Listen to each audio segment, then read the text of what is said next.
First of all, I'd like to take the opportunity to wish all of our members and their families a happy and safe holiday.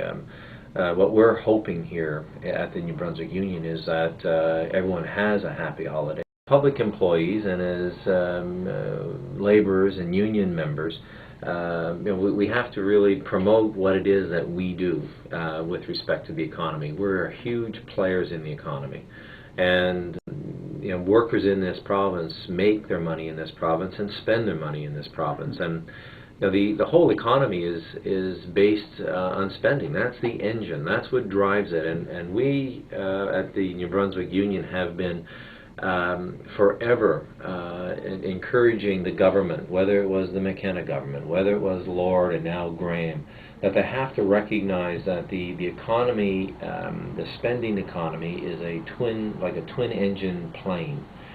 The need for a private sector engine, and there's a need for a vibrant public sector engine. Well, of course, we know what's happened over the last 3 months. We are now deeply entrenched in what many economists are saying the worst economic period in history. Not over the last 30 years back to the 1990s and 80s and 70s, not back to the Great Depression and the fall in 1929, but ever. Do you know that in Canada, in the month of November, 76,000 jobs were lost? We know that in the U.S., the epicenter for the world economy, 5 million homes were lost, and they're predicting that that's only half the number. There's another 5 million to go. So when we look to the government, and what is the government's role in this? What is the role of your employer? What is the role of the lawmakers of the province? We believe that they have a significant, huge role because they represent, along with the federal government, that second engine on the plane, the public sector engine. And where our economy is based on spending, they need to spend. And recently, in the last week, our Premier, Sean Graham, indicated that in his capital budget that the government gets it. Like they've announced what they call the largest infrastructure renewal capital budget ever in this province. It's interesting that they use the word ever, because I think there's a lot of context for the word ever. This is the worst situation ever, and this is the largest infrastructure ever. Hats off, but it's not enough. You see, with the loss of jobs and with the loss of homes, and we're feeling that here in New Brunswick, and we'll continue to feel that here in New Brunswick, and the stimuli or the stimulus for helping us get out of this circumstance and doing our part is that help has to go where the people are. Assistance needs to go at the bottom. And there's some politicians that get this. Obama gets it in the U.S. Here in Canada, the coalition gets it.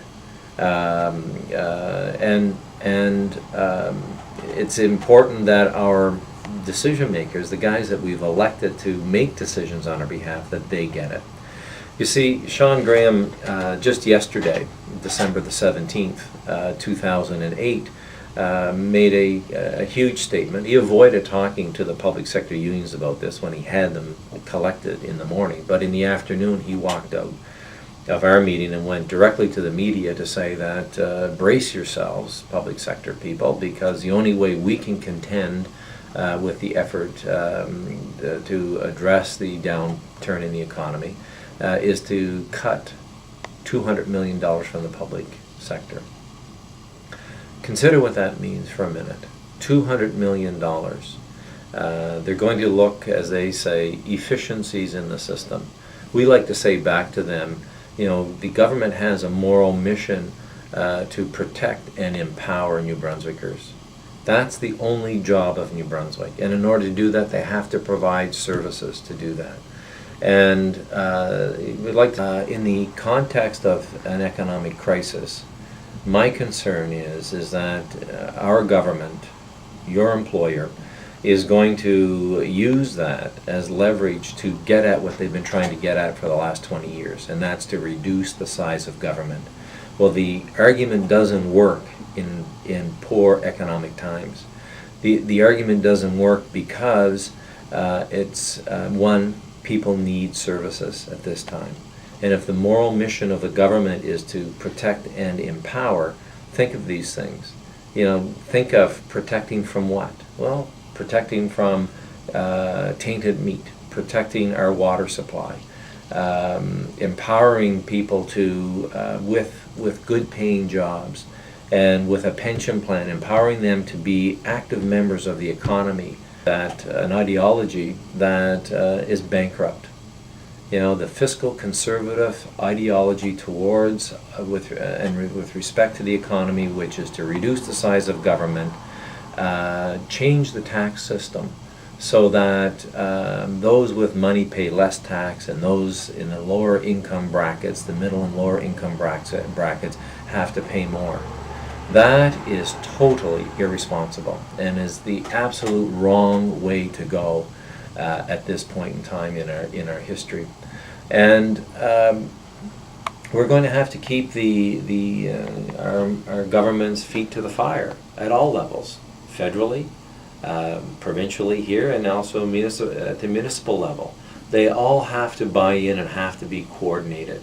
And we can talk about the Commonwealth, and we can talk about common good, and people can say, oh yeah, those are ideologies, and those are great notions. However, if there's not a time when we need that solidarity, not just within our own organization, but within our communities, that time is now. We need to have that solidarity more than ever. We are all in this together. At this time of the year, there are some age-honored expressions about peace and joy and fellowship, and we're at a stage in our history and our position in our lives where truer words couldn't be spoken for this period in December 2008. And we're hoping that everybody pulls in the same direction. If we do our work with integrity and from a knowledge base, from a place where it makes sense, and putting people first always makes sense. And guess what? We're the people. We are the people. And it's to be able to advance this proposition that you're going to have to put your relief. You're going to have to address the concerns of people. You're going to have to provide services that people need.